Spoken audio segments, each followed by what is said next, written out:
যে দেখুন আমার দুইটা অ্যালোভেরা মা গাছ কতগুলো বাচ্চা দিয়েছে।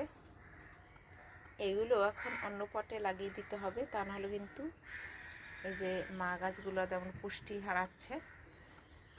এদের আজকে একটু রিপোর্ট করে দেব।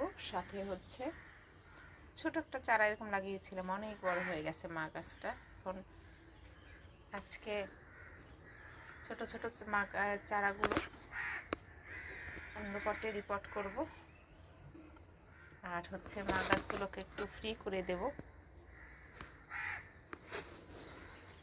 দেখুন এরা কিন্তু প্রচুর অক্সিজেন দেয়, ভালো লাগে দেখতে, যেমন ভালো লাগে আবার অক্সিজেনও দিচ্ছে, ঔষধিও আছে। এটা আমার অ্যালোভেরা কর্নার, অনেকগুলো অ্যালোভেরা এই নিচেও আছে, ওপাশেও আছে।